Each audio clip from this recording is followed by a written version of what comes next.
मालिक की चर्चा, परमपिता परमात्मा की चर्चा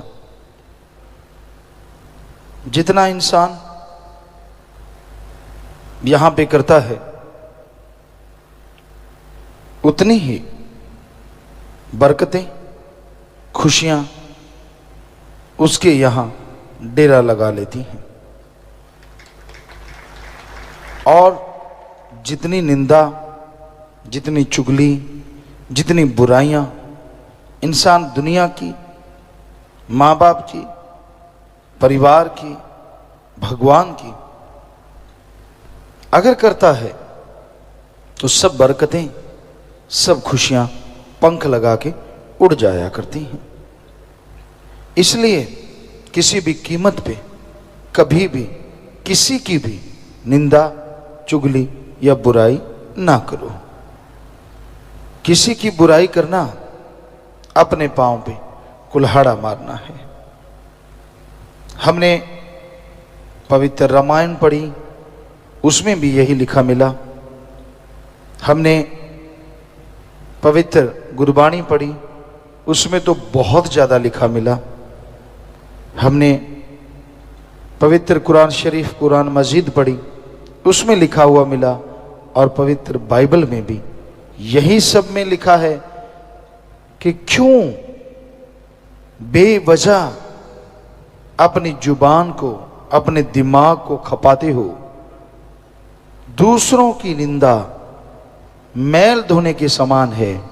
अगर पर निंदा करोगे तो आपके अंदर पाप कर्मों की मैल चढ़ती जाएगी और आप दुखी परेशान जिंदगी में हमेशा रहोगे। जितना टाइम दूसरों की बुराई में लगाते हो, जितना टाइम दूसरों का बुरा देखने में लगाते हो, उससे कहीं आधा टाइम भी अपना भला और अल्लाह वाहिगुरु मालिक की चर्चा में लगा दो। यकीनन आपके जन्मों जन्मों के पाप कर्म पल में कट जाएं और मालिक की खुशियों से आप माला माल हो जाएं। इसलिए कभी किसी को बुरा ना कहो। अपनी बुराइयां हमने आज तक नहीं देखा किसी को गाते हुए। संत पीर फकीर को छोड़ दो, वो अलग बात है। संत मत तो ये कहता है, हम भी सहमत हैं, जितने संत पीर फकीर सब सहमत हैं। सब ते हम बुरे, हम तज भला सब कोई। कबीर जी ने लिखा, कबीरा सब ते हम बुरे, हम तज भला सब कोई। जिन ऐसा कर मानया, मीत हमारा सोए। अपनी कमियां नजर क्यों नहीं आती? दूसरों की कमियां नजर कैसे आ जाती हैं? अपने गुण नजर आते हैं, दूसरों के गुण क्यों छुप जाते हैं? अपने अवगुण देखो ताकि आपके दिलो दिमाग से अवगुण चले जाएं। दूसरों के गुण देखो ताकि वो गुण आपके अंदर चले आए। हर इंसान में अवगुण भी है और गुण भी है। आप ध्यान दीजिए, अगर गुणों की तलाश में निकलोगे तो हर किसी में कोई ना कोई गुण जरूर मिल जाएगा। लेकिन आप तो दूसरों के अवगुणों का चक्कर पड़ा हुआ है। दूसरे में क्या कमी है, क्या क्या अवगुण है, कौन क्या बुराइयां करता है, आपका सारा ध्यान, सारा समय इसी चर्चा में चला जाता है। क्यों क्यों करते हैं आप ऐसा? क्यों नहीं दूसरों के गुणों की तरफ ध्यान देते? तो अपने अवगुणों को निकालो और दूसरों के गुणों को ग्रहण करो, तो आपके अंदर के गुण और प्रबल हो जाएंगे। आप गुणवान हो जाएंगे। समाज में, घर में, परिवार में बहुत इज्जत हासिल करेंगे और खुशियों से माला माल हो जाएंगे। संत पीर फकीर कभी किसी का बुरा नहीं करते। राम किसी को ना मारता, कभी किसी को नहीं कुछ कहता। राम, अल्लाह, वाहिगुरु, गॉड, खुदा। लोग उसको दोष जरूर देते हैं, मुझे बीमारी आई, मैंने तेरा क्या किया? मेरे को ये परेशानी आई, मैंने तेरा बुरा क्या किया? मेरे को ये तकलीफ आई, मैंने तेरा बुरा क्या किया? पर अपने आप मर जाते हैं कर कर खोटे काम।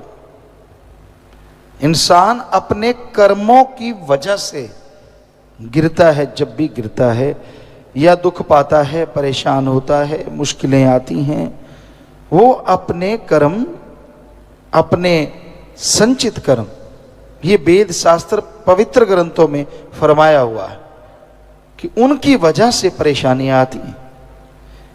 क्या आपने उन परेशानियों को दूर करने के लिए कम से कम आधा पौना घंटा सुबह और इतना ही शाम सुमरन किया क्या?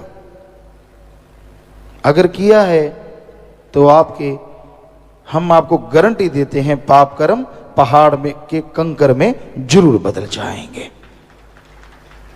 संचित कर्मों को खत्म करने के लिए सबसे जबरदस्त संजीवनी है ओम हरि अल्लाह वाहिगुरु का नाम जपना, और कोई तरीका नहीं।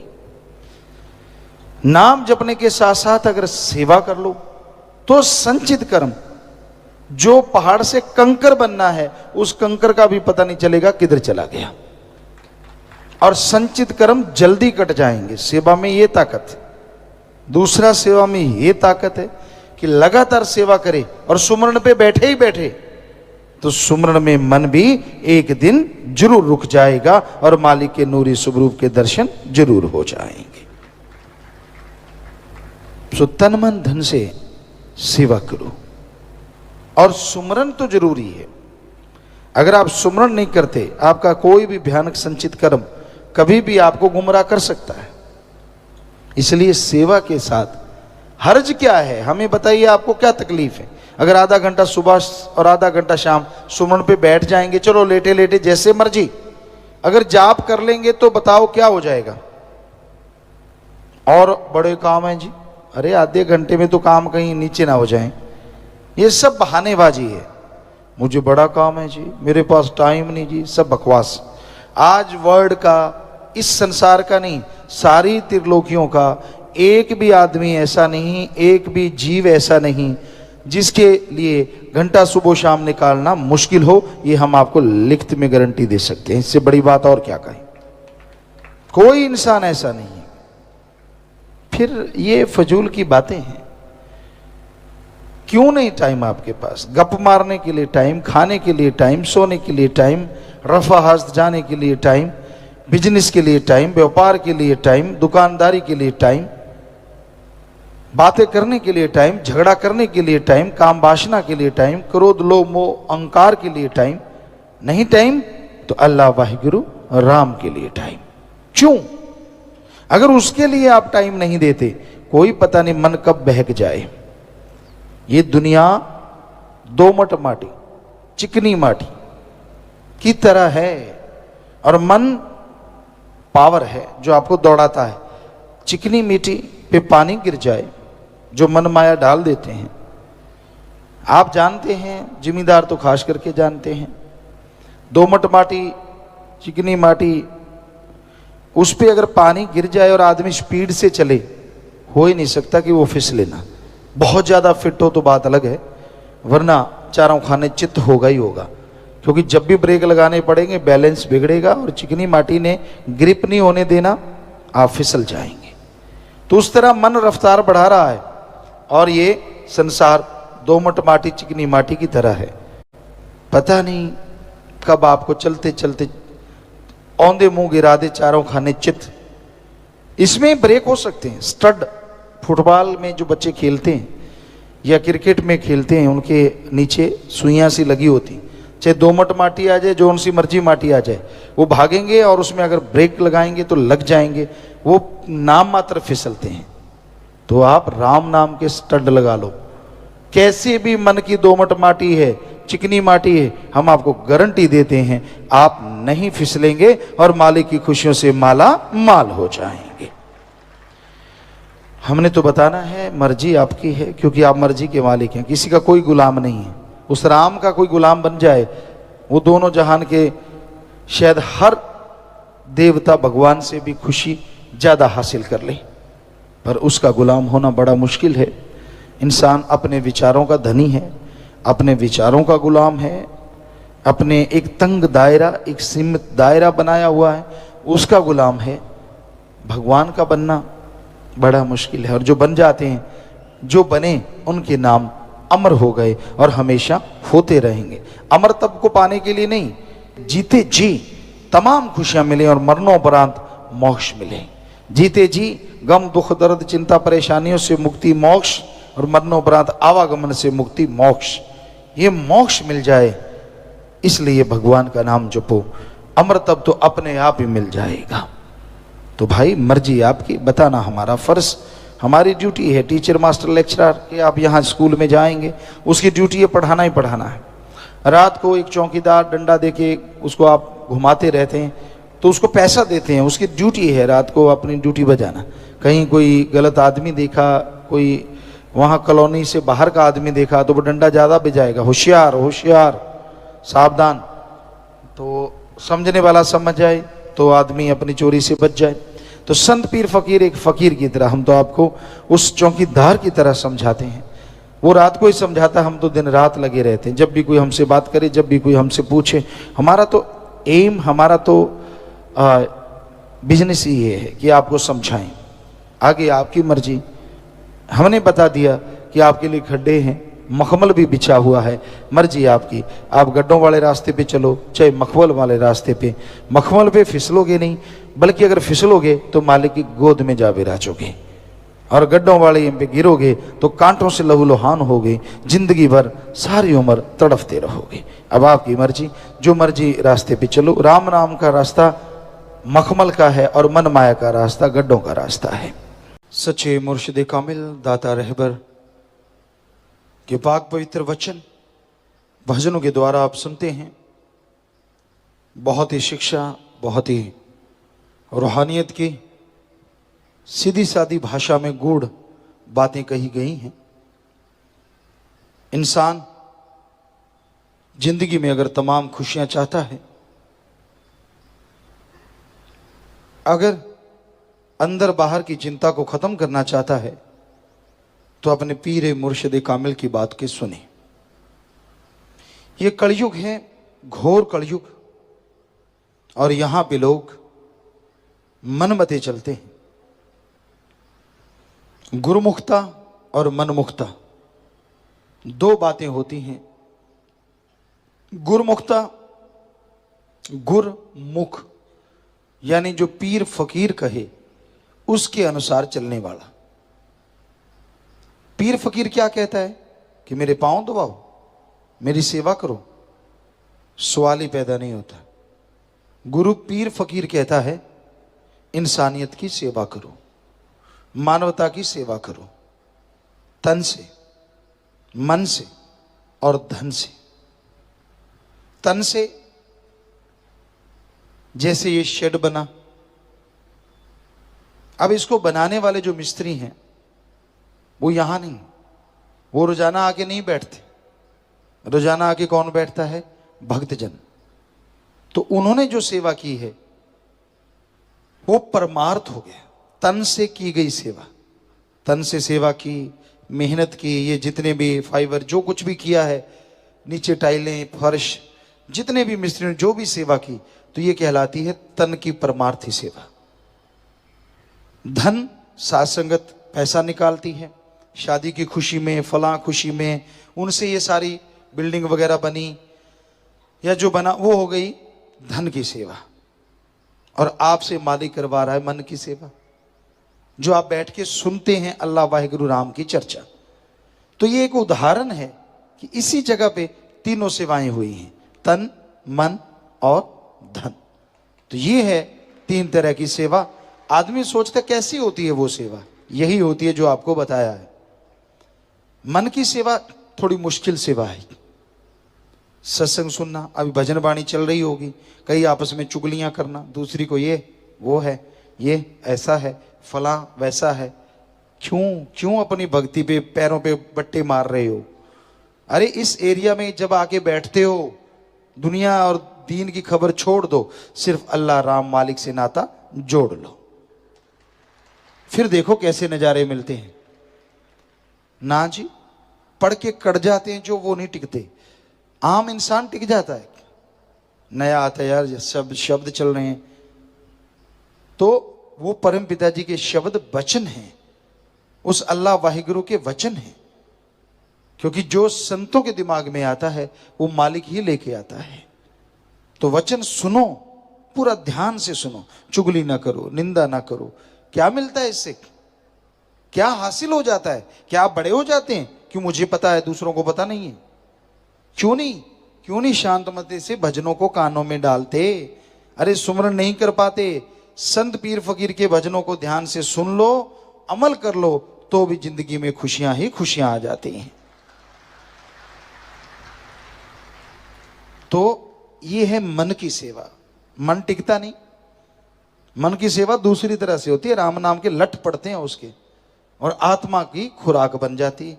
जब मनमते चलोगे, कई लोगों को हमने देखा तन मन धन से सेवा नहीं करेंगे, बीमार हो गए उस पे 10 लाख लगा देंगे, आगे बच्चे बीमार हो गए, वो दुखी हो गए, उन पे पैसा खर्च करते रहेंगे, परमार्थ नहीं करते। करोड़ों अरबों पतियों को देखा, दीन दुखियों की मदद, या यहां भी आके साथ संगत ने बैठना, यहां आश्रम में जो भी चीज बन रही है, हम आपको 100% गारंटी देते हैं ये परहित के लिए है, इसमें कोई अपना हित किसी का कोई भी नहीं है। तो इंसान मानता नहीं और अपनी बीमारी पे खर्चा कर देगा, आगे बच्चे बीमार हो गए उन पे खर्चा करता रहेगा। और कहां, अगर वही खर्चा दीन दुखियों की मदद में लगाता तो जब तक वो जीते वो दुआएं आती, खुद बीमार ना होता, बच्चे आगे बीमार ना होते। पर आदमी का दिमाग समझाए कौन, क्योंकि पढ़ के कड़े होते, कहता मुझे तो बहुत देर से पता है, मैं सब जानता हूं। ऐसे लोग अनाड़ी हो जाते हैं, अनजान हो जाते हैं। बेपरवाह जी ने एक शब्द में फरमाया है, दुनियादारी में सियाना पर रूहानियत में भक्ति में न्याणा है। भक्ति में तो छोटा है। अगर अच्छा बनना है तो तन मन धन से सेवा करो, दीन दुखियों की मदद करो, सुमरन करो, सत्संग सुनो। ये है मन की सेवा। सेवा करना, सुमरन करना, सत्संग सुनना। तो आप ये सुना करो, अमल किया करो, फिर नजारे मिलते हैं, फिर मालिक सुनता है। अपने आप को बड़ा बनाने की कोशिश मत करो, दीनता नम्रता से आगे बढ़ो, और सत्संग के वचन सुनने से खुशियां मिलती हैं। आपके अंदर कमियां हैं, ऐसा तो हो नहीं सकता इंसान परफेक्ट हो जाए, वो तो वाहिगुरु अल्लाह राम सतगुरु मौला है। आदमी परफेक्ट नहीं होता। तो अपने अंदर जो कमियां हैं उनको दूर करते जाओ, धीरे धीरे निकालते जाओ, सुमरन के द्वारा, भक्ति के द्वारा, इबादत के द्वारा। जैसे जैसे वो कमियां दूर होती जाएंगी वैसे वैसे आप मालिक की दया में रहमत के काबिल बनेंगे और अंदर बाहर खुशियों से माला माल हो जाएंगे। अहंकार ना करो, अहंकार को मार पड़ती है। इस कलयुग में लोग क्या करते हैं, दूसरों की चुगली, दूसरों की निंदा करते भी हैं और सुनते भी हैं। इतना गट्स नहीं होता, इतनी हिम्मत नहीं होती कि वो उनको रोक दें। मान लीजिए आपका कोई दोस्त है, वो अपने मां बाप की निंदा करता है। अगर आप सच्चे दोस्त हैं तो उसे रोक दो। अगर आप चमचे हैं, कौली चट हैं, पंजाबी जो कहा जाता है, फिर आप हाँ हाँ करेंगे, क्योंकि आपको उसकी यारी से कोई लेना देना नहीं है, आप तो मतलब परस्त हैं। अगर सच्चे दोस्त हो तो रोको उसको, ए मूर्ख, तू मां बाप की निंदा कर रहा है, तेरी रगों में भी उन्हीं का खून है, निंदा मत कर। अगर वो तुझे गलत काम करवाते हैं, तेरे सच्चे काम में साथ नहीं देते, तो चुप रह, राड़ से बाड़च, अलग हो जा, अलग रह, लेकिन उनका निरादर मत कर। ये है सच्ची दोस्ती, अगर सिखा सको तो। पर रोकते नहीं, भाई भाई बैठ के निंदा करेंगे, चर्चा करेंगे। निंदक की बात अच्छी लगती है, सतगुरु पीर फकीर की बात भाती नहीं। कई लोग ऐसे हो जाते हैं। अरे पीर फकीर उन्हें किसी से दाने नहीं लेने होते, उनका काम तो अल्लाह राम वाहिगुरु जाने, उसका काम जाने। वो तो सच्चाई, सच्ची बात कहते हैं, और सच्ची बात बिच्छू के डंक की तरह लगती है, कड़वी लगती है कि मुझे कहा, मैं तो सही, मैं तो बिल्कुल गलत नहीं। अगर गलत नहीं तो फिर तिल मिलाता क्यों है? अगर तेरे में कमी नहीं तो फिर उछलता क्यों है? शांत बैठा रहे। अगर कमी है तभी, क्योंकि स्पिरिट कभी बॉडी पे नहीं लगता। आप स्पिरिट ले लो, ऐसे ऐसे लगाते रहो, स्पिरिट का कोई पता नहीं चलेगा, लेकिन यहाँ जख्म है, वहां जलन होगी बहुत ज्यादा, दर्द भी होता है कई बार, ज्यादा ताजा जख्म हो तो। वैसा ही है भाई सतगुरु पीर फकीर के वचन, अगर आप में कमियां हैं तो वो वचन स्पिरिट की तरह वहां लगेंगे और आप तिल मिलाओगे, तो उसको दूर कर लो, क्योंकि स्पिरिट जख्म को ठीक करता है, खराब नहीं करता। वही बात है कि आप भी संतों के वचन सुनो, और आपको लगता है कि आपको कह रहे हैं तो आपको ही कह रहे होंगे अगर आप में कमी है तो, और उन कमियों को दूर कर डालो। तो निंदा चुगली ना तो सुनो, चाहे वो आपका यार दोस्त, माँ बाप, बहन भाई, कोई भी हो, अगर वो करते चुप करवा दो, फिर हैं आप सच्चे भक्त। बातों की खाने वाले तो बहुत हैं दुनिया में, चुप करवा दो, चुप भाई। अपना भाई भाई बहन भाई का, बाप बेटे का रिश्ता है अपनी जगह है, पर अल्लाह राम की निंदा मत करो। अगर ना हटे तो उठ के आ जाओ, साइड हो जाओ, फिर तो हैं आप भगत। पर अगर आप चस्के ले लेके सुनते हो और अल्लाह राम से ज्यादा आपको अपने यार दोस्त मित्र भाई बहनों पे ज्यादा यकीन है, तो फिर समझो आपका रगड़ा आने वाला है।